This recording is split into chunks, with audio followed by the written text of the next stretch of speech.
Hello, and welcome to the Osterholm Update, COVID-19, a weekly podcast on the COVID-19 pandemic with Dr. Michael Osterholm. Dr. Osterholm is an internationally recognized medical detective and director of the Center for Infectious Disease Research and Policy, or CIDRAP, at the University of Minnesota.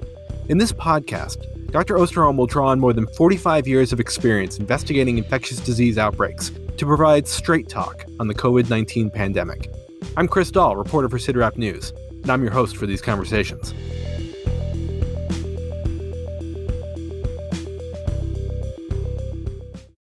Welcome back, everyone, to another episode of the Osterholm Update podcast. This is the first episode of our new every other week schedule, and we have a lot of news to catch up on as we bring you up to speed on the latest in the COVID-19 pandemic. This week on the podcast, we're going to give you an update on the international spread of COVID-19 and what countries are seeing surges, and take a closer look at the spread of the newest variant of concern. We'll also discuss the declining vaccine rollout in the United States and how it might shape our COVID future, the Biden administration's newly announced global vaccine donation, the ongoing controversy over the origins of SARS-CoV-2, and the issue of immune passports. And we'll debut a new listener question segment called COVID Queries. But first, we'll begin with Dr. Osterholm's opening comments and dedication. Thank you, Chris. It's great to be with everyone again. I'm not sure that you missed out in the last 2 weeks, but I have to say that it surely broke a rhythm for us in terms of thinking about everything you read, everything you see or hear, and how that might be applied to the podcast, and then realizing, oh my, it's actually 10 days away or 7 days away. And so we did have our own different rhythm this past 2 weeks, but it's great to be back with you. We appreciate the fact that you're with us again and hope that this new format works.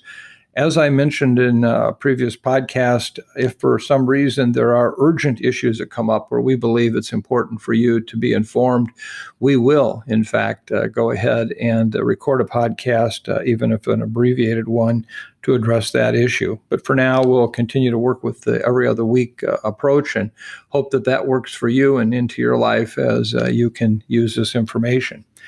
Let me start out by saying that from a dedication standpoint, each week we think very long and hard about, who should we dedicate this to? It's not just a trivial issue. It's not just, well, we've got to have something.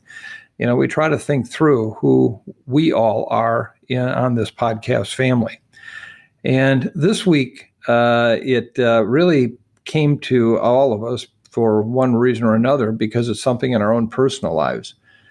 And what we're dedicating this podcast to are those who are planning for the future. And what do I mean by that?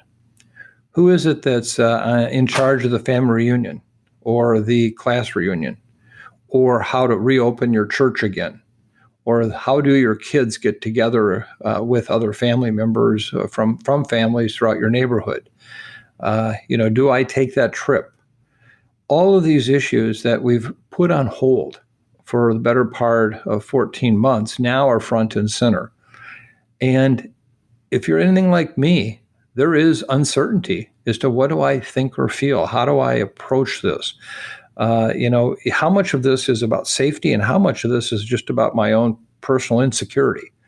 If you're feeling a sense of angst about planning, welcome to the crowd. We all are. And so this week I'm dedicating this to all of those planning our future as we try to get back into the next new normal relative to this pandemic issue. Now, I have one last thing I have to address. I know for some of you, this is a pain to have to listen to this. It's the price you pay for being a member of this podcast family. But it is that time after almost 6 months of where we now are close to that summer solstice. And I can't waste this moment to say, oh, wow, the sunlight. When we look today here in Minneapolis, St. Paul, and look at June 10th, today we will have 15 hours and 33 minutes of daylight. That's 17 minutes more than we had back on May 27th when we had our last podcast. Now, interestingly enough, I could go much further into the whole issue of light, but I know we only have limited amount of time. But we did hear from Mary from Michigan, and she wrote and said, you forgot about twilight in your reports about the longer days. Here in Michigan, we have twilight this time of year for another hour after the sun sets. Our twilight is wonderful in the summer, Mary. Thank you, Mary. I appreciate your input, and it's something I think a lot about and have. I just didn't want to bore too many listeners with this, but this week they're going to have to indulge me, okay? You're absolutely right. There are actually several kinds of twilight. One's called civil twilight, which is when the sun is 6 degrees below the horizon, either early in the morning or late in the evening. And remember, in the summertime here, that decrease in the horizon is much slower than it is when the sun is in the southwest in the wintertime, and as opposed to the northwest in the summer. And the civil twilight is defined as enough light for objects to be clearly distinguished. So the sun may not be up, but you can still see it. Nautical twilight is actually when the sun is 12% to the horizon. And this means that generally you can make vague outlines of objects that are visible in that regard. If you look at civil twilight, right now we have 1 hour and 14 minutes of that, either side of sunrise and sunset. Nautical twilight, we actually have 1 hour and 38 additional minutes. Adding that up, these are bright, long days in the Northern Hemisphere. And just to close off on one last piece, as we all know, and I've been commenting on this, the winter solstice from last December was 8 hours and 46 minutes of sunlight. The summer solstice, which will be upon us before our next podcast, is 15 hours and 37 minutes of sunlight. That's an increase of 6 hours and 41 minutes. So we've a peak now, okay? I understand that. I'll pay less attention to this. So I don't want to bore any of you, but this is a celebration. This is the days of light. And symbolically, I think in the Northern Hemisphere, we should actually celebrate that, even within the context of COVID. For those in the Southern Hemisphere, this is what hope's all about. Now you've turned the corner. It's going to get better for you over the next 6 months. And oh my, we are going to see some dark days ahead. But we will have had so much enthusiasm and good feelings built up over this time period right now. It's going to carry us right through that winter solstice. So stay tuned. We'll come up with some new inventive way to help create some imagination in this podcast. And I won't keep beating the sunlight, daylight issue into the ground. But now you know about civil twilight and nautical twilight. So you'll be the smartest informed people in your neighborhood on light. So thank you. So, Mike, since our last episode, the situation has gotten much better in India, even though cases there remain very high. But several Asian countries are still seeing surges. Latin America continues to see high viral activity, and now Africa appears to be in the eye of the storm. What are you seeing when you look at the international landscape? Well, I think that WHO Director General Tedros stated it very well at a press conference this past week when he said that we're seeing a mixed picture around the world and described the current situation as a two-tracked pandemic, with many countries still facing an extremely dangerous situation, while some of those with the highest vaccination rates are starting to talk about ending restrictions. Now remember, a pandemic is a global, worldwide epidemic. As long as you've got a pandemic occurring in many places around the world, it's still there, whether it's not occurring in your location or not. So I worry that I hear this discussion often about the situation in the United States as the pandemic's over. No, it's not. Now, it doesn't mean we're not going to see, a much improved situation with many fewer cases, but as long as this virus is circulating around the world at the levels that it is, we are challenged because of this whole variant issue, and we've talked about that in the past. As of this past week, less than 0.5% of the 6.4 billion people living in low and middle income countries have had access to this vaccine. That means a lot of additional infections are going to continue to occur, and as a result of that, more variants are going to come spinning out of those infections, and we don't know exactly what those variants are going to do. So that part we have to keep in mind. It is good news that weekly global cases have continued to decline, with 3.6 million reported the week of May 24th, and now only 3 million reported last week, May 31st.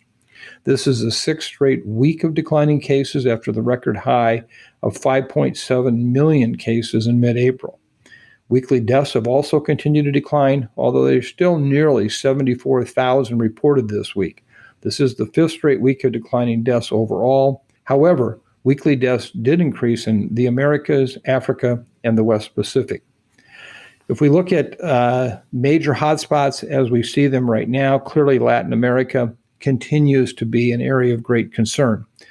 We've seen record high cases in the region, with the 7-day average for new daily cases surpassing 150,000 for the first time. So just think about that. As much as we see this mix and match, some places getting better, some places getting worse, right now, not far from us, close to home, Latin America, we're seeing this real challenge. These increasing cases are largely being fueled by continued activity in Brazil and surges in multiple countries such as Argentina, Colombia, Uruguay, and Paraguay. 8 of the world's top 12 countries with the highest number of new daily cases per capita are located in Latin America. That includes Uruguay number 2, Argentina number 3, Colombia number 4, Paraguay number 5, Chile number 6, Costa Rica number 7, Brazil number 10, and Trinidad and Tobago number 11. Chile, a country where COVID deaths just surpassed 30,000, is experiencing another surge in cases and hospitalizations despite 59% of its population having had at least one dose of vaccine and 44% considered fully vaccinated. The uptick has prompted local lockdowns, including many areas of Santiago. The vast majority of individuals vaccinated in the country received the Chinese Sinovac vaccine, which has raised big questions about how effective is it. The Chilean Health Ministry in April indicated the Sinovac was about 67% effective in preventing symptomatic illness, 85% effective in preventing hospitalization, and 80% effective in preventing death greater than 14 days after the second dose. We are still waiting for additional information to see if those numbers are holding up. To give you some sense of what's happening in Chile, the health minister confirmed this past week in a press briefing that there's been a major increase in deaths in the last few days. It has been reported this past week that with over 8,000 daily infections being reported, the intensive care units of Chile are on the verge of collapse. Peru also announced this past week that its overall COVID-19 death toll is nearly 3 times higher than what was officially being reported. After combing through multiple databases and reclassifying deaths after the more thorough investigations, the Peruvian government reported more than 180,000 COVID deaths in the country. Prior to this report, the official death toll was only at 68,000. If we go to Africa right now, this is the 4th consecutive week of major increasing cases. Countries reporting sharp upticks include South Africa, Uganda, Namibia, and Zambia. The B1617.2, now called Delta by the World Health Organization, has been detected in at least 12 African countries. The B1351, originally seen in South Africa and now called Beta by the WHO, has now been recorded in at least 20 countries and is responsible for a number of the second wave increases. And 29 African countries have reported cases of B117, or now what is called Alpha. According to the WHO's latest weekly bulletin on Africa, the continent has only enough vaccine to cover about 1% of its total population, highlighting what was described by the WHO as a shocking imbalance in the global distribution of vaccines. Moving to Asia and the Middle East, the average number of daily cases in the region is now down to 200,000 cases per day after having reached 500,000 cases per day in late April. The majority of the region's cases continue to be reported from India. Cases in India are continuing to decline after the country experienced that record-setting wave. As you may recall, the record wave hit a high on May 8th at 392,000 cases reported a day. And now the 7-day moving average per day is down to 118,000 cases reported per day. Confirmed deaths in India are also declining, although the country still leads the world in the daily average number of deaths reported. About 1 out of every 4 deaths in the world right now are still being reported from India as one of those lagging indicator issues. Other hard-hit countries in the region, such as Nepal and Bahrain are also reporting declining cases, though the overall rate there remains relatively high and somewhat stable. Other countries in the region, including Malaysia, Mongolia, Taiwan, and Vietnam, are still being challenged by notable surges. And although many of these countries have been highly successful in limiting COVID activity for most of the pandemic, they are struggling right now to obtain adequate supplies of vaccine to address their current outbreak situations. If we look at Europe as a whole, nearly every country in Europe is reporting declining COVID activity. The one exception to this trend that's worth keeping an eye on is the UK. Cases in the UK have slowly been increasing over the past month, with the 7-day average for new daily cases below 2,000 the first week of May, and now it's up to more than 5,000 cases as of this week. The uptick in cases is being attributed to the rapid rise of Delta, that B1617.2 variant, which has now replaced B117 or Alpha as the dominant variant circulating in the country. On Monday, the UK's health minister reported that Delta is at least 40% more infectious than was the B117. This particular virus, as you know, the B117, was considered to be 50 to 100% more infectious than previous strains. So you can see how significant this issue with Delta is. According to the Financial Times, Northwest England, where Delta established itself early on, is now reporting a clear and substantial uptick in hospitalizations. The increase is being driven largely by younger adults, among whom admissions are climbing at the same rate as they did last September. Fortunately, hospitalization rates for 65 years and older individuals in the region are continuing to decline, and really a direct response to the double vaccination. Deaths in the UK remain low, with the 7-day average of new daily deaths as of 8 as of June 7th. UK vaccinations are continuing, with 60% of the population receiving at least one dose. 42% are fully vaccinated, as I mentioned before, including 90% of Brits aged 65 years of age and older.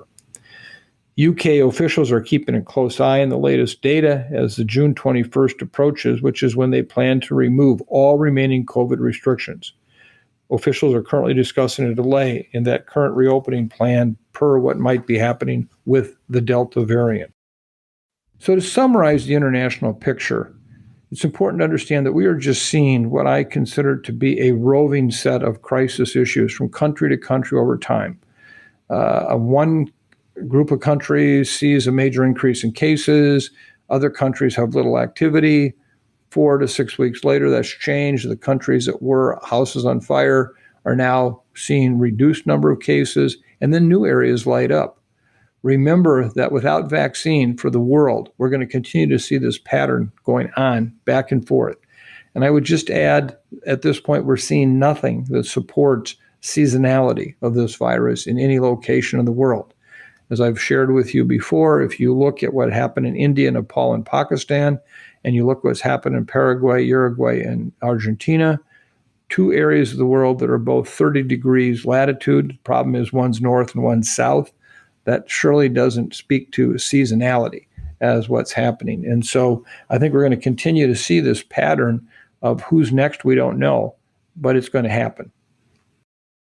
So, Mike, just to follow up on that Delta variant, which you talked about in the United Kingdom, what are we learning about this variant, aside from the increased transmissibility, and how concerned are you about it? As you know from this podcast, if you've been listening to it over the recent weeks, I have been very concerned about what variants could mean for our future. We never really anticipated variants in those first 8 months of the pandemic in terms of vaccine or in terms of transmissibility. Then we went through that period of November through February, March, where we were concerned about much more transmissible viruses, including the B117. The alpha virus now.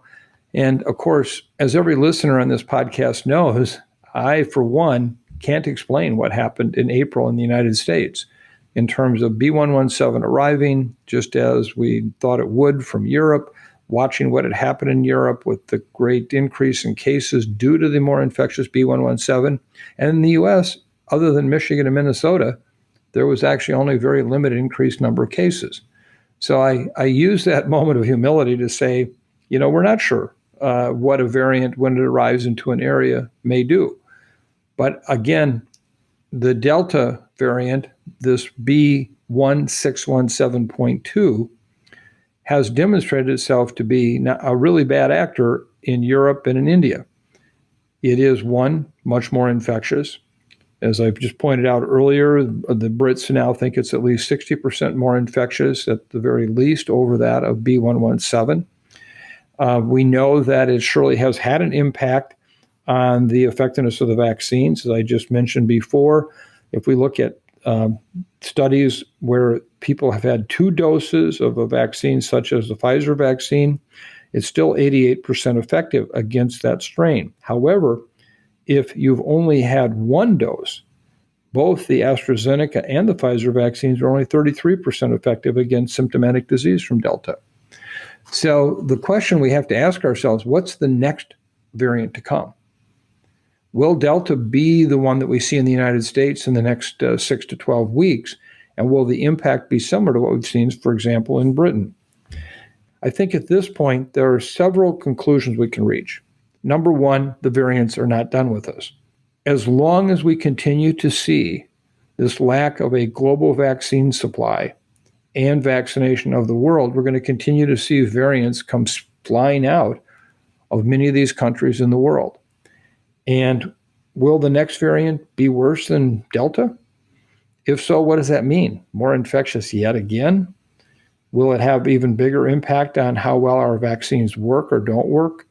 And so I think this is the challenging period where everyone wants an answer. And particularly if you're sitting in the United States right now, where most people feel like the pandemic's over with, the answer is no, it's not.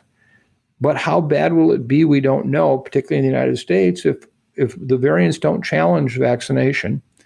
If we see only limited increased transmission, like we saw with B117, we may end up going months here and feeling like we're done.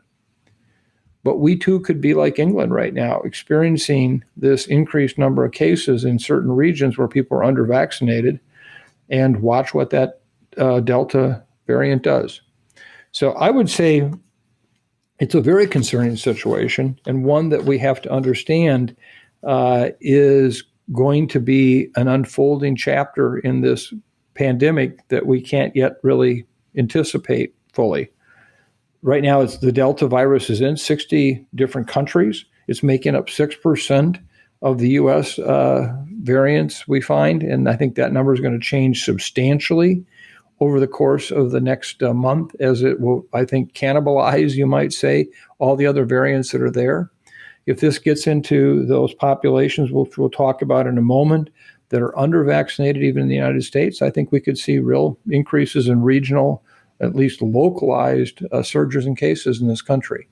So this is a concern. We will watch this closely. We'll continue to watch the B351, the South African variant, which is now called Beta. We'll watch P1, the one originated in Brazil, which is now called Gamma.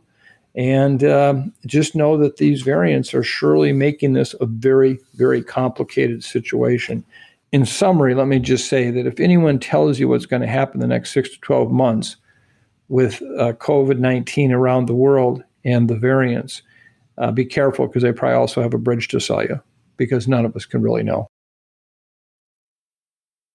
Mike, you noted earlier the wide disparity in global vaccination. And this week, the Biden administration took a step to address that disparity, announcing a deal with Pfizer to provide 500 million doses of vaccine to 100 countries over the next year. How important is this? This is a very important initiative in that it sets a new urgency to the global distribution of vaccine.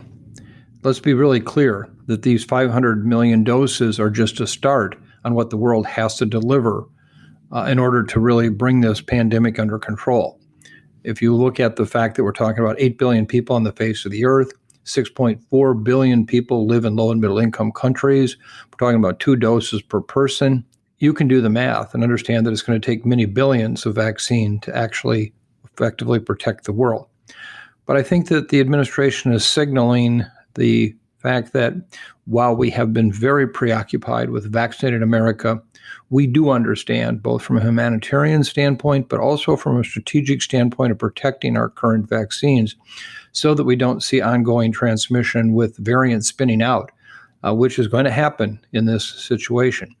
Now what we need is really a global coordinated effort with the United States, COVAX, all the different parties involved, and let's get it down as to what we can really do. It's not acceptable to say we're going to try to vaccinate 20% of the world in the first year. We need hairy, audacious goals where whatever it takes to get it done has to be done. So I again congratulate the administration on this initial step. There'll be those who will be critical, saying it's not nearly enough, fast enough. Well, you can't make vaccine by just snapping your fingers or blowing pixie dust. Manufacturing capacity, the ability to actually deliver the vaccines at the local level.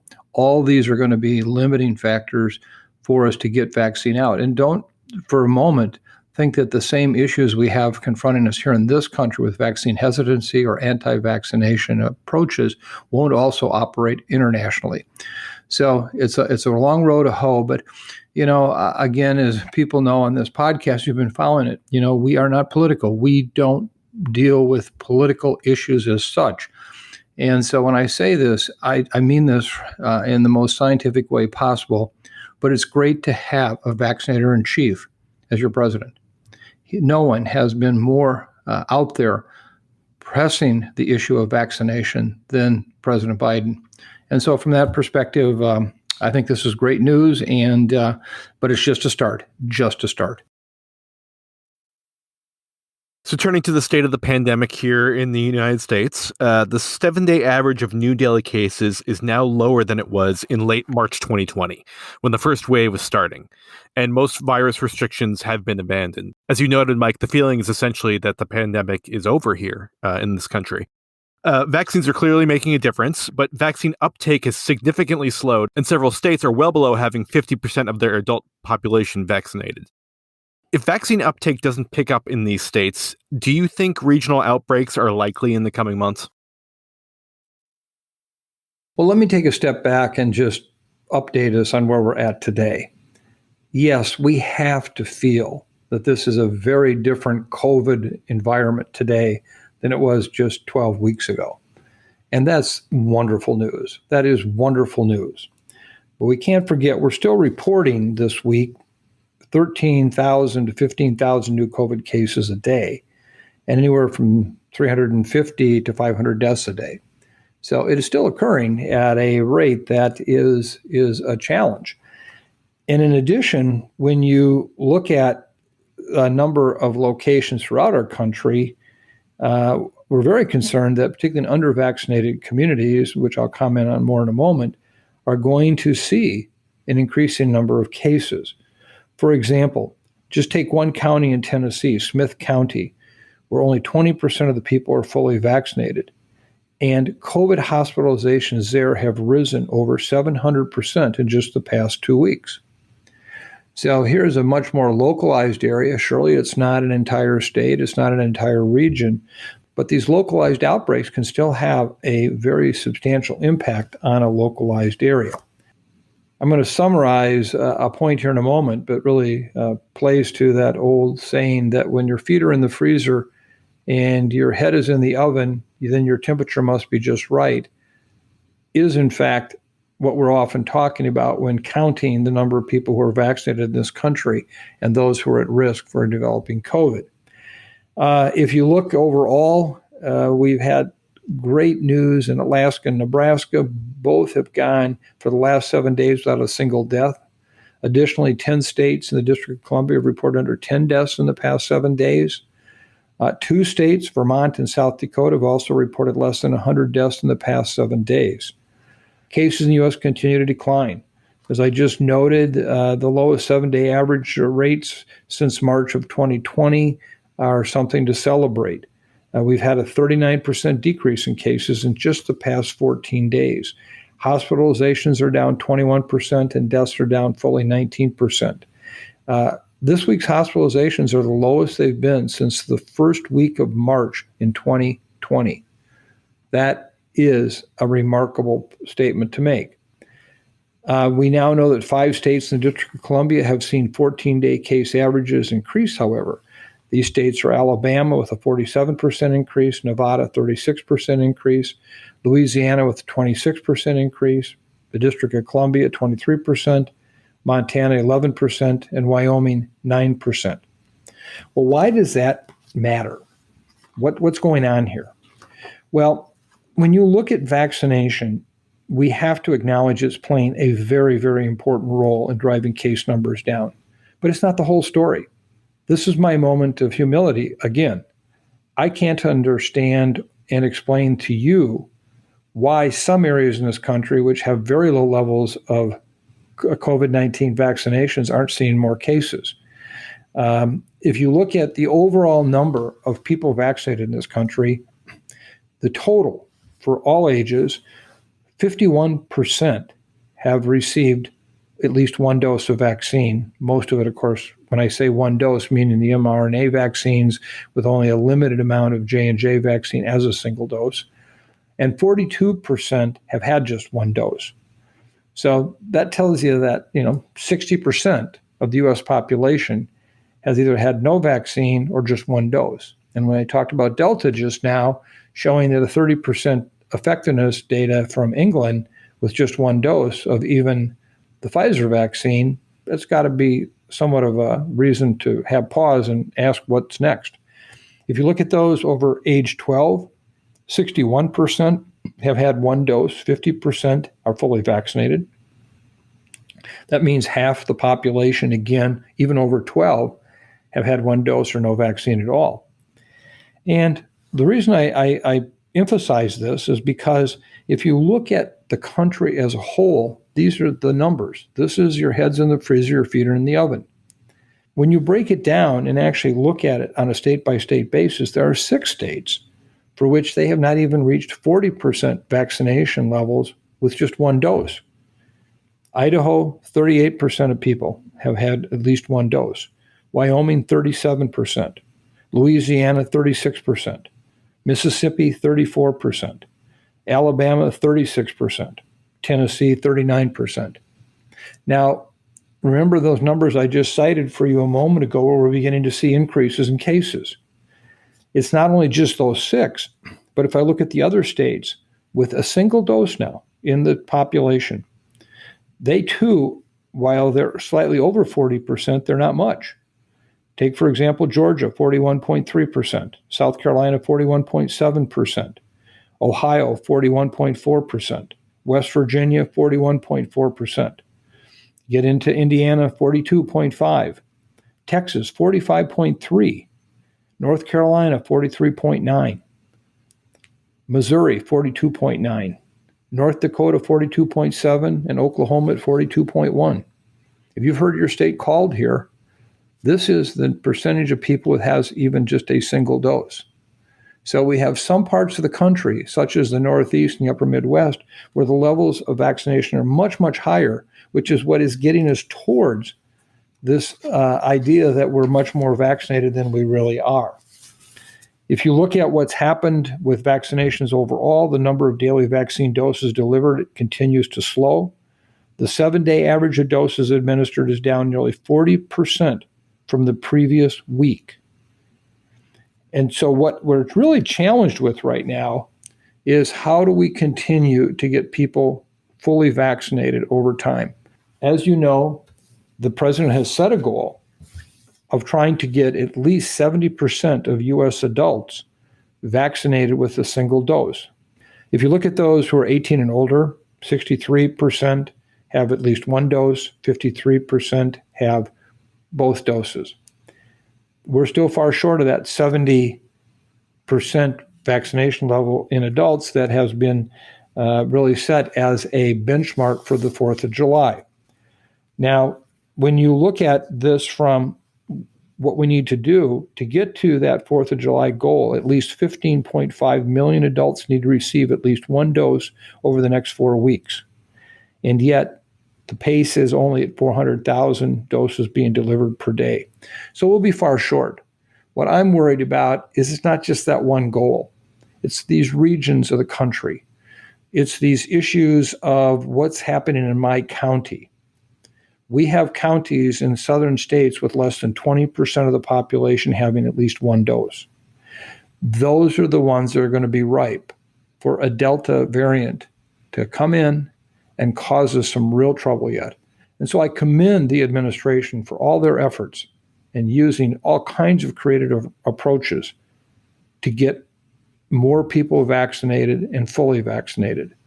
And just remember, this virus isn't going to go away. And I just want to remind people of why this virus is in control and we're not, if we're not using vaccine.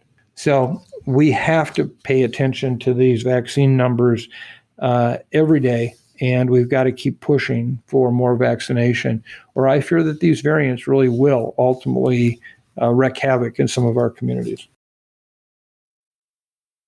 So we've discussed immune passports in past episodes, and Mike, I'm wondering if you still see them as being inevitable, even without the federal government getting involved. And beyond that, given the political pushback that we're already seeing in some states to businesses requiring vaccines, and we're seeing this playing out in Texas and Florida with the cruise ship industry, how is this going to play out? Well, I have no idea how it's going to play out, in that I don't think anyone who is reasonable and thoughtful can say, how will the United States look in 3 months, 6 months, 10 months, just given our political system. And you know, we stay away from politics on this podcast and just try to call balls and strikes the best we can. Unfortunately, the whole passport area has now become immersed in the whole political issues that's been raised about COVID-19 in our communities. Now, I have to say right from the outset that this is a very personal issue for me as much as it is professional. Just imagine the following. I'm fully vaccinated, but I still have that discomfort of being in large crowds where I don't know who's vaccinated and who's not. We're indoors. We're at a restaurant. We're at a bar. Who am I sitting next to? I don't know. What's their status? I don't know. Do I feel like my vaccine is going to protect me? Yeah, I do, but well, maybe not. You know, it's only 90 to 95% effective. If it's a variant, maybe only 88, 85% protective. Would I like to go somewhere where I can feel safe? Yeah, I would.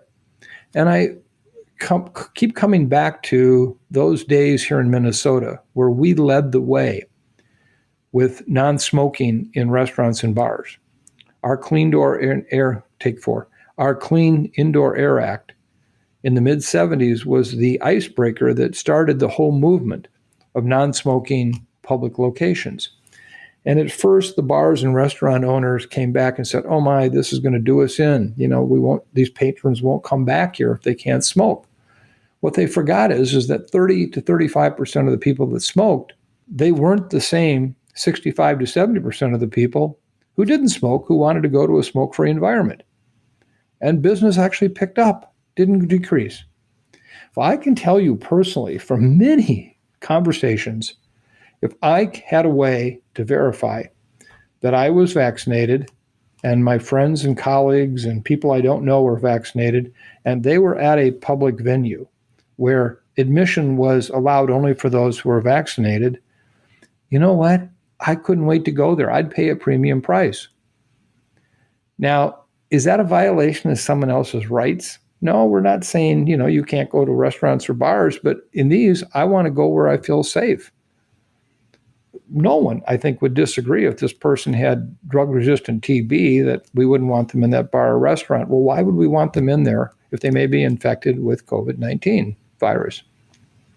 So I think you're going to see the market-driven factors start to play out here in the near term, where you now have governors of states like Florida and Texas who say, you know, to the cruise line industry, you want all the people on your ships to be vaccinated. You want all the workers to be vaccinated. It's not going to happen in our state. We're going to prohibit you from doing that.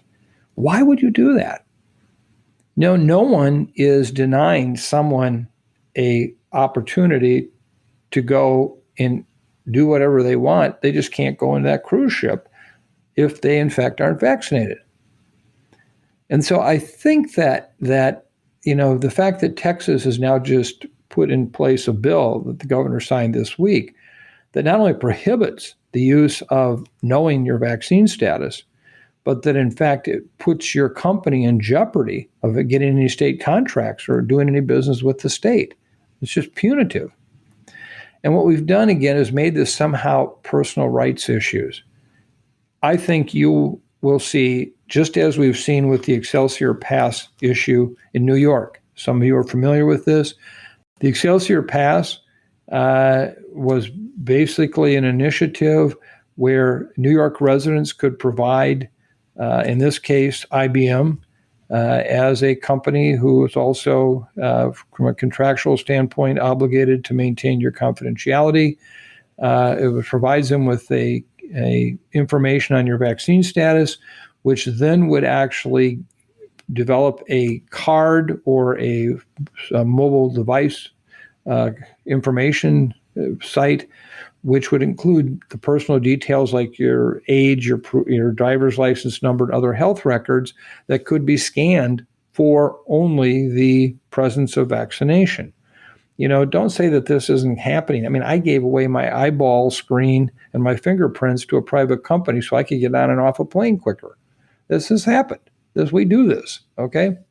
And right now, roughly 2 million New Yorkers have downloaded the pass as of this past week. That was up from just 1.1 million 2 weeks ago.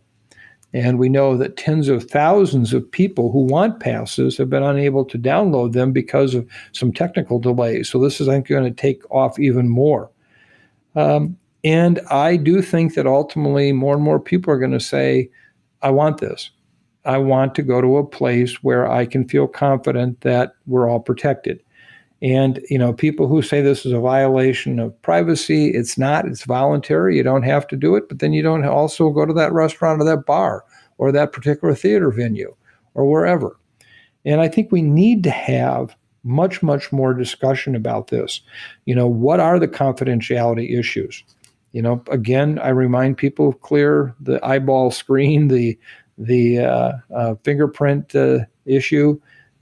What constitutes discrimination where people who don't have a mobile phone, which is very few people today, what other kinds of forms of information can they use or provide to a vendor that would verify their vaccination and allow them to carry that with them? So I think you're going to see many, many more broad uses of passports coming up in the near term. And, I hope we don't get fully bogged down into the politics of this in a way that prohibits its potential very positive use. I find it unbelievable that the governor of Florida would say to the cruise line industry, you're not going to sail from Florida if you're going to make people get vaccinated to be on your cruise ships. I think incredibly irresponsible activity on the part of the cruise ships. And are Florida really prepared to lose that business? Is that how far we're going to take the politics of this? So stay tuned. Passports, I think, are going to have a future. I look forward to them. I'm willing to participate. I hope many others are. And if you're not willing to participate, that's fine. That's your choice. But just know then that you may not have access to some venues that are going to be places where people will feel the confidence of being with like people. We're all vaccinated. We care. Another issue that we've touched on throughout this podcast is the debate over the origins of the SARS-CoV-2 virus. But the debate has become much more heated in recent weeks. There's clearly growing openness to the idea that the virus could have leaked from a laboratory in China. But has any new evidence been presented? And also, Mike, I'm wondering if you can explain for listeners the role that gain-of-function research plays in this whole controversy. Well, if I were to summarize this answer based on new information, I'd be done right now. That's it. We're done. But as you and I both know, that's not where we're at. Let's just be really clear. When we talk about the source of SARS-CoV-2, the issue has really boiled down into two separate buckets. One, is this a man-made virus? Did somebody engineer this virus that then either intentionally released it or accidentally released it? Or is this a lab leak versus a natural animal spillover source, meaning that this is the virus that emerged in the animals, but how did it get out? And those are two separate issues. Just to come at this from kind of a realistic standpoint, what's happened over the course of the past several weeks has been what I would call the weaponizing of words and targeting of individuals. It's not really been about new information. I think there's been some rather sloppy journalism that has contributed to this. In some cases, I think it's been malicious. I don't need to go further than that. You all know what I'm talking about and what's happened here. But let's just stick to the facts as we know them and see what happens. And understand, I have a bias here. I can't help it. I've spent my career dealing with this issue. If you look at what I've done in the last 20 years, in 2005, I was appointed to the National Science Advisory Board on Biosecurity, the group here in the United States to oversee lab safety and the issue of gain of function work, the work that people do to actually make a potential infectious agent even more transmissible, causing more serious illness, evading immune protection or even treatment. And in that experience in SAVB from 2005 until 2014, I was at the center of the debate in 2012 about the research that was attempting to make H5N1 avian influenza virus readily transmitted between mammals, in this case ferrets, with the idea of trying to look at it from the standpoint of what changes occurred to make it mammalian transmissible that then therefore could be interpreted in the field if we started to see the virus genetic changes looking more like this mammalian transmitted virus. I raised major concerns along with a small group of us on the NSAB about the lab safety. What if that got out? So from that standpoint, I've been very involved. In 2002, as some of you know, I was actually spending half of my time as a special assistant to Secretary Tommy Thompson, and the other half here at the University of Minnesota. And one of the areas that I worked a lot in was a newly established federal select agent program, looking at lab safety and how to monitor what was happening in our labs, as well as how can we improve on the safety of those issues. And that was a program that I helped stand up actually at the CDC. And then, interestingly, in my 2017 book, Deadliest Enemies, with my co-author Mark Olshaker, we detail, page 121, the scenario that has always left such a major impression with me, and that is, where did the 1977 H1N1 influenza virus come from? Remember, when influenza viruses have caused pandemics prior to that, once the pandemic began, that new virus became the dominant virus. The other previous virus disappeared. We assume that's what happened in 1918. We saw that happen in 1957 when H2N2 came along, H1N1 disappeared. Then in 1968, when H3N2 came along, H2N2 disappeared.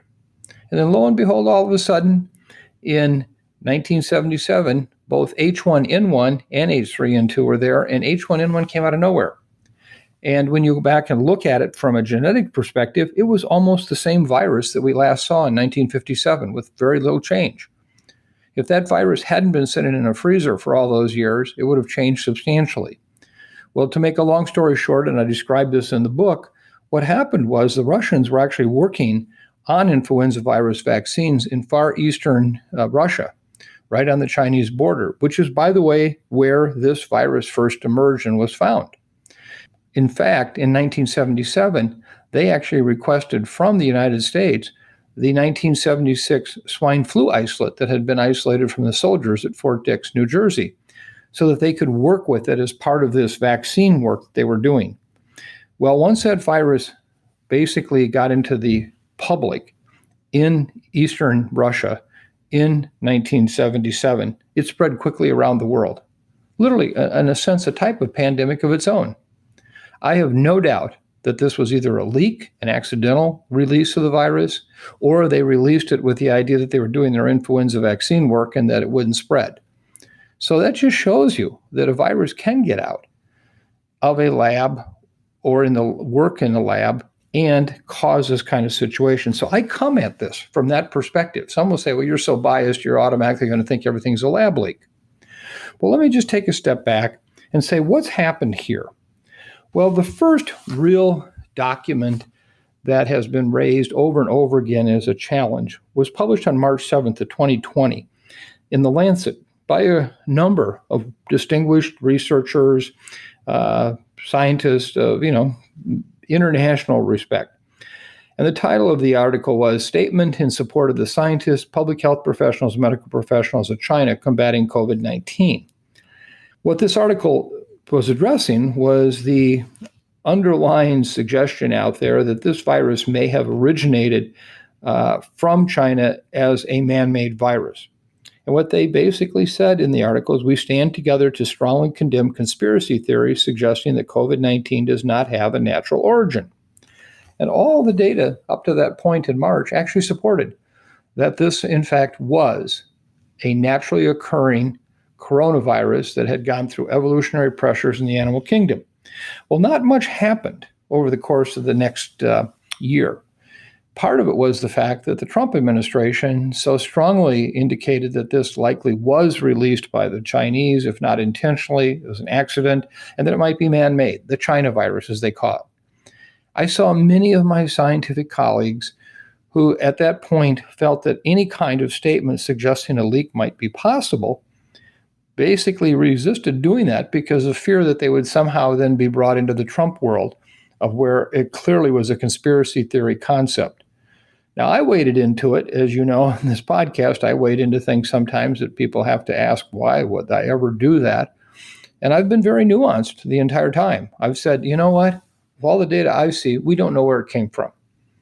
It could be a lab leak of a virus that was originated from the animal kingdom, or it is, in fact, a direct spillover. I don't know. Well, now fast forward. In the last 3 months, there has been this intensive effort to show, one, that this was a man-made virus, and two, that in fact China was responsible for intentionally releasing it, or at least an accidental release in the lab that they could have controlled. And I think this is where the story starts to get really unfortunate, in that so much misinformation came around. Well, let me give you just a sense of what we might want to think about in concern with regard to the laboratory leaks, just to give you a better sense. I think most of the public's unaware of this. From 2006 through 2013, labs in the United States notified the federal regulators at the CDC and the USDA of about 1,500 incidents with select agent pathogens. In more than 800 cases, workers received medical treatment or evaluation. So again, a select agent pathogen is one that we'd be worried about might be weaponized or used somehow against others. 15 people contracted laboratory-acquired infections, and there were 3 unintended infections of animals. Remember, this is right here in the United States. Okay, this is here under our watchful eye. To move the story forward, let's look now at 2015 through 2019. U.S. laboratories reported more than 450 such accidents during that same time, while experimenting with some of the world's most dangerous germs. And again, these issues range from animal bites to needle sticks to failures of safety equipment and mistakes that resulted in infectious particles becoming airborne inside of labs. So this is the United States. In nearly all the reported cases, the regulators deemed that the breach is serious enough to put workers at risk of becoming infected. More than 660 U.S. scientists and other lab workers involved in the incidents underwent medical assessment or treatment with preventive medications. Again, this is the United States where this is happening. So we shouldn't be surprised that lab accidents may happen in other countries. And a number of these lab accidents happened at really prestigious labs, including the Centers for Disease Control Laboratories. So given that, could this not have been a lab leak? And the Chinese have not been forthcoming, as I've seen it, with any data that we can say convincingly says, no, it wasn't. We have heard that there are studies done on all the workers that were in those labs at the time of 2019 with blood samples drawn. Nobody was infected or evidence in blood samples that they actually had been infected, even asymptomatically. That could have been a way for the virus to get out. The WHO team that was in China most recently indicated that that's what they were told. But again, how much information was actually directly provided to support that, we're not sure. People think the Chinese are hiding something because they have not been forthcoming in their investigation. That could be the case, but I would promise you this. If we had a major outbreak in a U.S. city, particularly if one in Atlanta or Washington, D.C., and the Chinese and Russians said, we want to come in and co-investigate this with you because we don't believe you. We think that there's potentially more to this than meets the eye. Do you think we'd let them in the United States? What they're doing is exactly, I think, what we would do. So that by itself doesn't mean that there's some kind of a smoking gun behind the screen. It's behavior that I think we too would actually exhibit. So now, where are we at in terms of what's happened? Well, recently, Dr. Anthony Fauci's emails have been released for the Freedom of Information. This was the start of what I consider to be a concerted effort to discredit Tony and the administration in saying that this was NIH-sponsored research that was gain of function, where people were intentionally ginning up these viruses, and they got out. Well, if you read the entire email exchanges, that's just not true. For example, one that has been focused upon by particularly the group at Fox News, Tucker Carlson specifically, is one from a colleague of ours, Christian Anderson, who I've talked about before on this podcast, from Scripps, one of the brightest minds in the business, an email to Tony early on saying, we don't quite understand what's all in this virus. This obviously is unusual. We need to take a look at it. That was inferred by many to suggest that, in fact, this was a weaponized virus. This was something man-made. They didn't follow up with the subsequent emails or the subsequent paper that after Christian's group had a chance to really go into depth and look at that virus, where they concluded, no, we don't see any evidence that this was a man-made virus. That part hasn't come out yet. Second of all, there were contractors to our intelligence community during the Trump administration that produced a report that received very little attention until recently, suggesting that there were at least 3 individuals who were in the Wuhan lab in November of 2019 who then needed to seek medical care and likely hospitalization. And the whole point of this was the fact that they somehow were the infected people that got infected inside the lab and brought the virus out. Well, as any of us who have worked in the government, and particularly in the area of intelligence, which sometimes seems almost like a counterintuitive term to me, when you look at those data from these contractors and say, well, I wonder what this really means, could it mean anything? Well, I think it was notable that on Tuesday, U.S. Secretary of State Anthony Blinken actually reported on this issue at a congressional hearing, in which he basically said that, in fact, the hypothesis of virus leaks from a Chinese lab was not supported necessarily by the information from this intelligence report. I saw the report. I think it's on a number of levels incorrect. And in terms of going through this, suddenly those clear-cut confirmed cases that supported that this is how it got out of the lab suddenly began to disappear. And then, to pile on, a May 5th article appeared in the Bulletin of the Atomic Scientist. It's not a peer-reviewed scientific journal, but it is definitely a respected publication. This article was written by science writer Nicholas Wade, and it has now become one of the most often cited pieces in support of the laboratory leak hypothesis. He interviewed Dr. David Baltimore.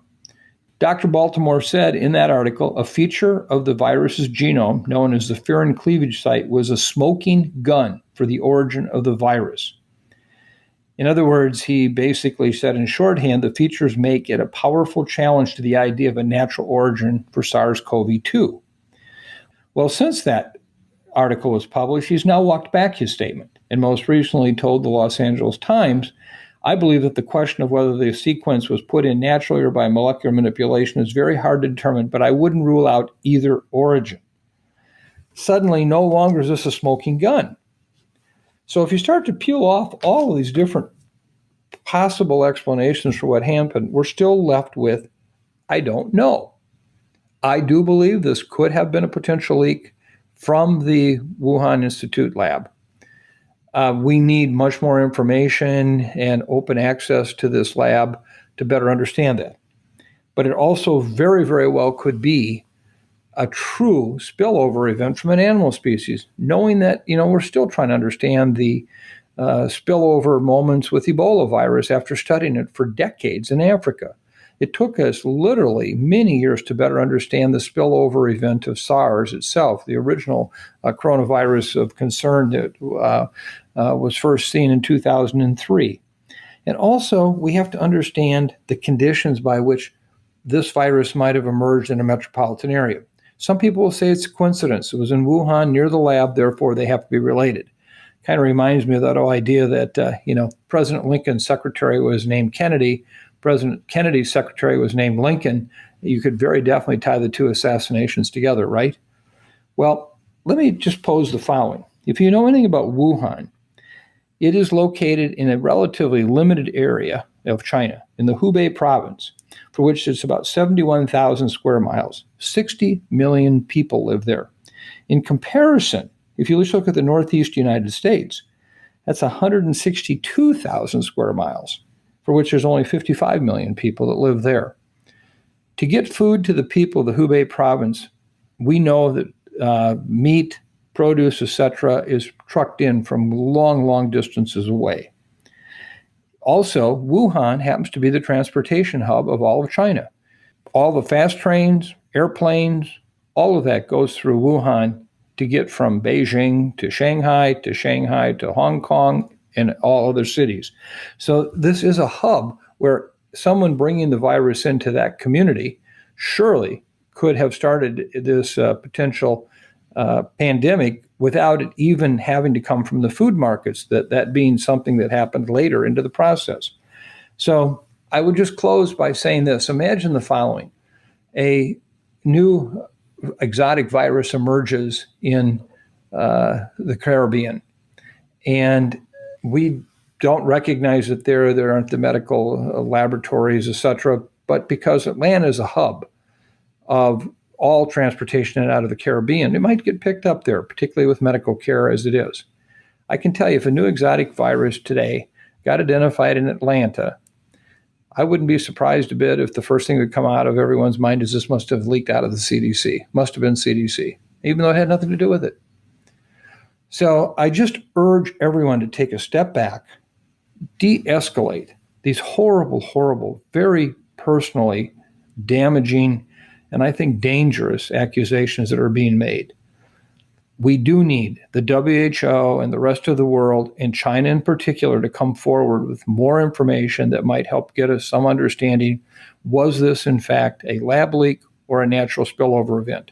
Let's take the man-made piece off the table. It's not that. And then we can find out.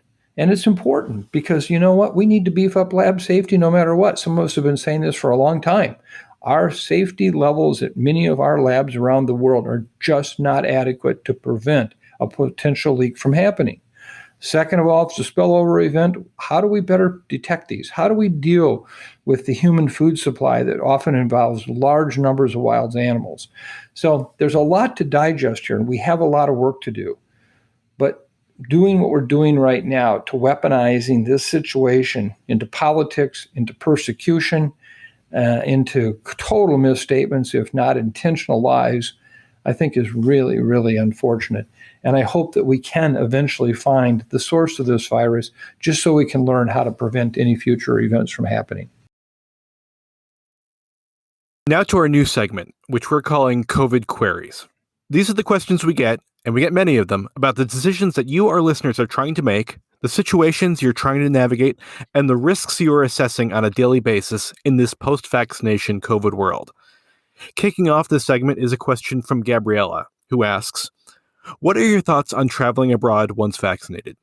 Do you think that traveling to a place where you can spend time outdoors, like Mexico, would be risky, or a behavior that will delay the end of the pandemic due to contributing to variant development? So, Mike, this is a really good question because after more than a year of being cooped up in our homes, many people now want to travel. Your thoughts?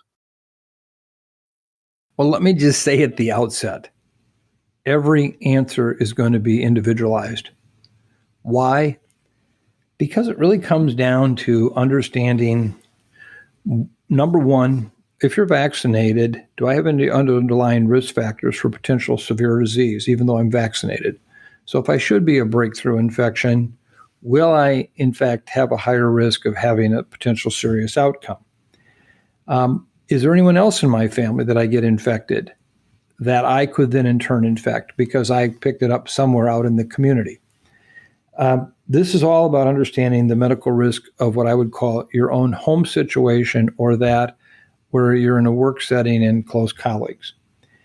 The second one really is about what is my willingness to take on risk?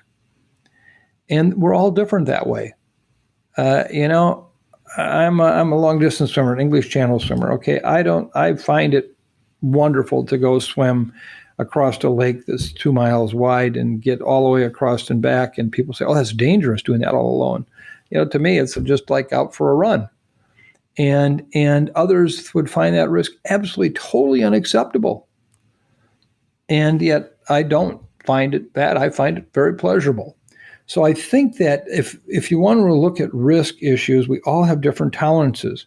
38,000 to 40,000 people a year die in this country in automobile accidents. When's the last time you refused to get into a car and drive because of that automobile accident? Well, you can argue I wouldn't get in a car with a drunk driver. Okay, that changes the risk issue, etc. So it's really about how do you deal with your own risk tolerance. And then it's really more about what are the other kinds of conditions that we have to deal with. So, for example, you raised the question about if I go to Mexico. Well, what if Mexico is sitting right now in the middle of a very hot outbreak of Delta-related variant SARS-CoV-2? Do you want to be in that setting like that? Do you want to be in a crowded bar or a restaurant if, in fact, you're still worried about your own health and safety? And so part of the challenge is that there is no right or wrong answer, and people are looking for that. They want that right or wrong answer. Is it safe or not? Nothing is safe. It's safer. It's all relative to the conditions. Some people look at me as being totally unsafe, swimming 2 miles across a lake with nobody accompanying me. Others would look at that and say, well, I do that every day. This is a challenge, I think, that we have to address as a society to say we've got to talk about how do we manage risk right now. And it's not always going to be rational. I used to fly 150,000 air miles a year before March of 2020. I've not been in a plane since then. Now, part of it is I like the convenience of not flying so much. But part of it also is do I find myself prepared mentally to put myself back in that plane, even though I know that the risk is relatively low. I can wear my N95 respirator, and I can avoid as much traffic as possible in the airport, etc. I think my risk of getting infected is very, very low, particularly given where we're at now. But if I took that airplane and went to a hotspot in the world, would I feel that same way? So, Gabriel, I wish I could give you more clear information about this, but just know it's really about what is your potential risk if you do get infected, if you have a breakthrough with the vaccine, which is going to be a very low risk event. What is it that makes you feel comfortable or uncomfortable? Talk about that with your family and friends, and then what are the circumstances involved? Now, one of the things that I urge you to do is we're going to put on our website, again, links to 2 articles. One by Dr. Lena Wynn, which was in the Washington Post back last April, and one by Dr. Aaron Carroll, which was in the New York Times this past week, all discussing this issue of how do you make your pandemic-related decisions, and how do you internalize the information. Both of these articles provide the context that I was just talking about. How do you communicate risk? What did you consider to be something that is too risky for you or too risky for your family, and why? And then from there, make that decision. The most important message I can leave you with today is there is no right or wrong answer. It's up to what you feel you can do today and how you can feel comfortable about it. That is going to be, going forward, a big challenge for many of us, but it's the challenge that unfortunately we're going to have to deal with. So, Mike, for today's closing, we have a brief essay from one of our listeners about the friends and small daily acts of kindness that helped sustain her during the pandemic. Can you share it with our listeners? I can. This is from Kaya, and thank you very much for submitting this as an act of kindness. I think indeed it is just that, and frankly, it's an act of wise perspective. Kaya wrote an essay and submitted it to us, and she sent it under the following cover. She said, I wrote this essay on the day I hit the 2-week mark after my second dose of the vaccine, and I realized I was fully vaccinated. Hitting that milestone gave me the pause I needed to breathe and caused me to look back and reflect on how I survived the pandemic year. Besides my wonderful husband and my 2 sweet boys, it was my 3 closest friends and fellow moms that got me through. While there was no single grand act of kindness between us, we gave each other hundreds of small kindnesses, and those were what allowed us to survive parenting in a pandemic and cope with our fears and frustrations with this country, our society, and the world. This is dedicated to them. Kaya's A Year at Sea. For Jill, Merid, and Tricia, my life preservers. The beginning of the pandemic was like getting dropped from a helicopter into the ocean. Disorienting, terrifying. It was hard to breathe from the shock.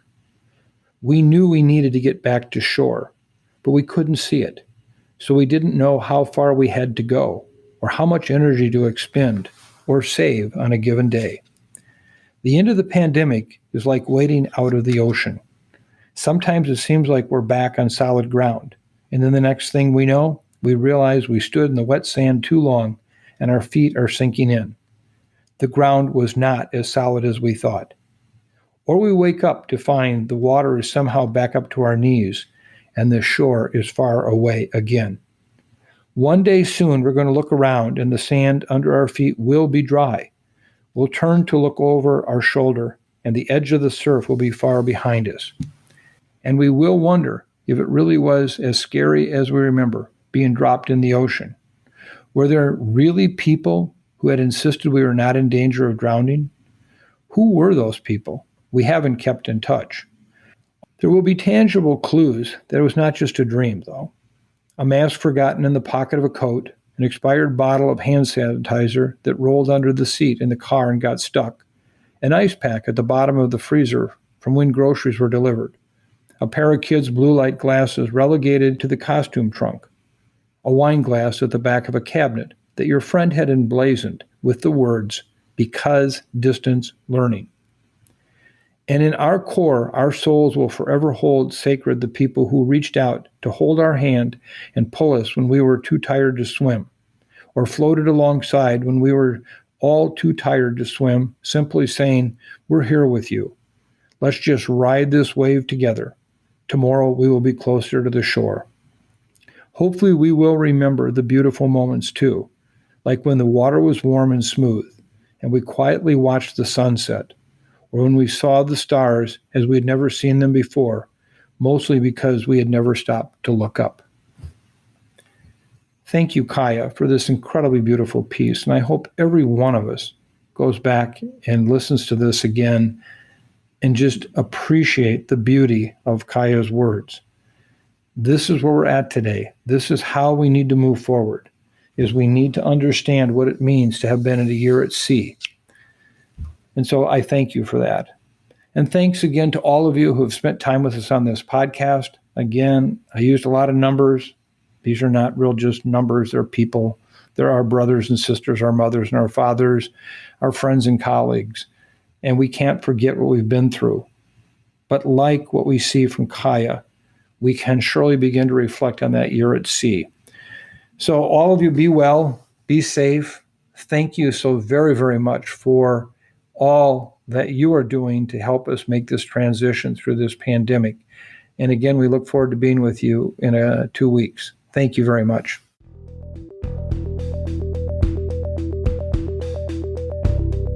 Thanks for listening to this week's episode of the Osterholm Update. If you're enjoying the podcast, please subscribe, rate, and review.